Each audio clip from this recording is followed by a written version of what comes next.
की सूची दे दी, उन क्वेश्चंस में दुनिया भर के क्वेश्चंस हो सकते हैं जिससे मैं आपकी पर्सनैलिटी के बारे में पढ़ सकती हूँ, जान सकती हूँ, विचार कर सकती हूँ, मूल्यांकन कर सकती हूँ।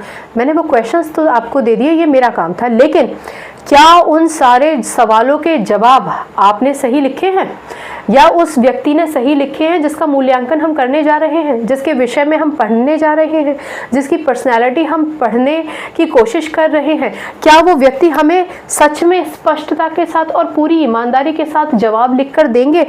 अधिकतर अगर नहीं देंगे तो ये बहुत बड़ा दोष है, दे देंगे तो हमें सही सही पर्सनैलिटी पता चल जाएगी। लेकिन अगर दोष की बात की जाए तो स्पष्टता और ईमानदारी से उत्तर देने में सबसे पहली बात, बहुत सारे लोग संकोच करते हैं।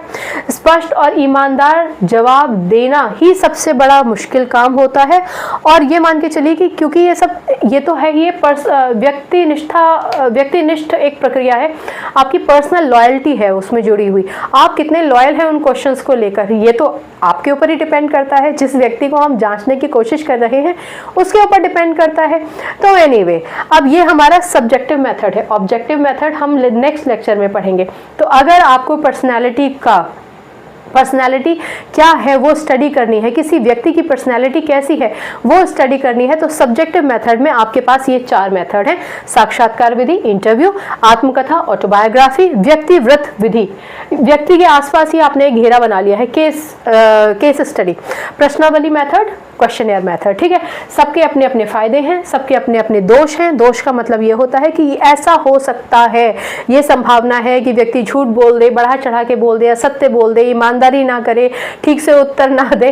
और ऐसा भी हो सकता है कि कुछ लोग बहुत ही ईमानदार हैं, अपने विषय में बोलना ही नहीं चाहते कोई ऐसी बात जो असत्य है, अपने कंधे पे ये असत्य वाला बोझ लेना नहीं चाहते, तो आप उनकी एग्जैक्टली सही पर्सनैलिटी का आकलन कर लेंगे। एनीवे, ये एमए प्रीवियस का एक टॉपिक है, बहुत ही खूबसूरत टॉपिक है। टॉपिक में पूछा जाएगा पर्सनैलिटी का आकलन आप कैसे करेंगे, इसमें सब्जेक्टिव और ऑब्जेक्टिव दोनों लिखे जाएंगे। इस लेक्चर में हमने सब्जेक्टिव कवर किया है, नेक्स्ट लेक्चर में हम ऑब्जेक्टिव कवर करेंगे। इस पूरे लेक्चर में अगर कहीं कोई इशू है, कोई प्रॉब्लम है, कोई समस्या है तो खुशी के साथ पूछ लीजिएगा। बाकी शिक्षा सब्जेक्ट से अपना संबंध, अपनी केमिस्ट्री अच्छी बनाइए, शिक्षा ले आइए। अगली बार मिलने तक अपना ख्याल रखिए, खुश रहिए, सकारात्मक रहिए। नमस्कार, शुभ रात्रि।